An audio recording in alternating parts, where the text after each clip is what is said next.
After writing up Mace Windu versus Darth Malak, I started considering other matchups that have obvious conclusions but still possess dynamics and interactions that make them intriguing to discuss. Given that my impending collaboration with Evan Nova 95, Malak vs. Dooku, remains so fresh on my mind, Count Dooku became my next candidate. And the opponent for him that I found most intriguing yet pointless was Darth Bane.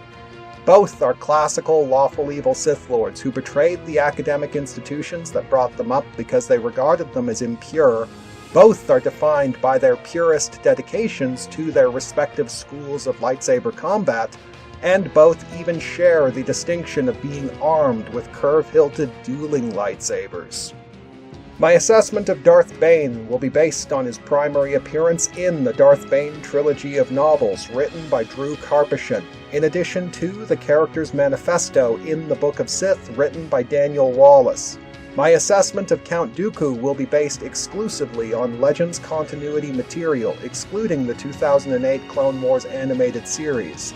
Though TCW provides some of the best depictions of the Makashi lightsaber form, it also throws Dooku under the bus in regards to his performance level, playing up his vulnerability against Anakin Skywalker's Gem-So technique and the storyline of the Season 1 episode Dooku Captured, humiliating him and stripping him of all credibility as an antagonist. Even the Season 6 episode The Lost One, which provides Dooku's strongest combative showing, also depicts what is easily his most boneheaded strategic decision, where he tries to conceal his involvement in a conspiracy by personally killing a key witness right in front of the people investigating the conspiracy, thus confirming his involvement. Moving on.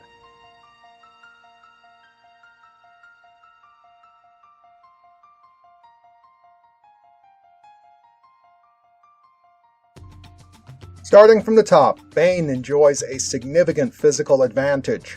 Though both are human males, Bane is 40 years younger than the 83-year-old Dooku, and boasted a towering muscular physique built up in the Cortosis mines of Apatros. That being said, Bane's hard life was starting to catch up with him, and he was much more heavily afflicted by dark side degeneration, where Dooku was in much better shape overall. Contrary to what is depicted in TCW, Dooku in Legends never displayed the yellow Sith eyes, having never fully surrendered to the dark side, instead merely rejecting the light while holding on to a semblance of Jedi discipline, his evil rooted in apathy rather than malice. However, Bane's superior strength and hardiness gives him an unquestionable advantage, and the protection offered by Dooku's armor-weave cape is so minor that it's barely worth mentioning, and both wear nondescript, albeit expensive, clothing otherwise. Moving on to weaponry, I already noted that both carry curve-hilted dueling lightsabers, the benefits of which basically cancel out. For those who don't already know, such specialized hilts fit better into the palm, providing superior leverage and blade control, advantages that played into both of their fighting styles. Dooku's weapon did possess a dual-phase length adjust, the thumb trigger shortening the blade for abrupt close-quarters surprise attacks, but this feature has never actually come up in any of his fights, so it's barely worth mentioning. As to their actual lightsaber techniques, Darth Bane most assuredly enjoys the same mechanical advantage Gem-So has over Makashi that contributed to Count Dooku's defeat against Anakin Skywalker. But Dooku isn't completely out in the cold. Though both are defined by their purist dedications to their respective fighting styles, Bane's overall range of proficiencies outside of Gem-So is limited to Surisu, Shien, and Juyo, where Dooku uses almost every form as an add-on to Makashi, to the point where he has even mirrored the fighting styles of his opponents. Furthermore, the one time we actually saw Bane contend with a dedicated application of Makashi against his fellow apprentice Foharg, he came up short, and he hasn't been involved in any one-on-one fights against a Makashi specialist since. Though Bane matches Anakin Skywalker's strength and output, and on that basis would enjoy the dominant edge, his developed skill does not surpass Dooku's. Furthermore, Dooku has contended with the likes of Yoda and Mace Windu, and would still make Bane work very hard. Their academic development as Force wielders followed a very similar thread, both having been academic prodigies who garnered the attention of some of the greatest masters of their respective eras, but became disillusioned with the conformist doctrines of their respective orders, driving both towards a singular act of betrayal that ultimately defined their lives. Both shared a similar foundation in Jedi Guardian-style combat training before reinventing themselves as Sith Inquisitors, emphasizing covert political manipulation. Both displayed a similar range of abilities and powers, with their differences coming down to mentality. Bane's focused dark side rage contrasted by Dooku's detached, icy discipline.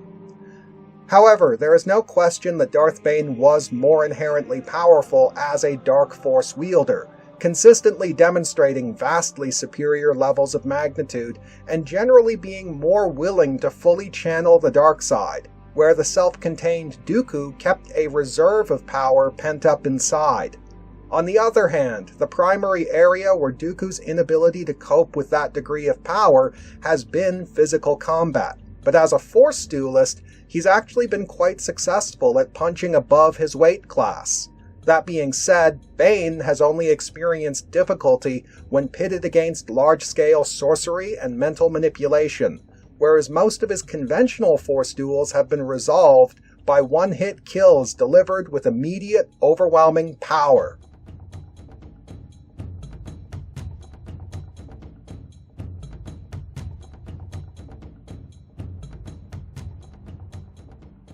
In conclusion, Darth Bane enjoys all of the proper advantages necessary to overpower Count Dooku, but Dooku is still a viable threat, as Bane simply isn't Grandmaster Yoda.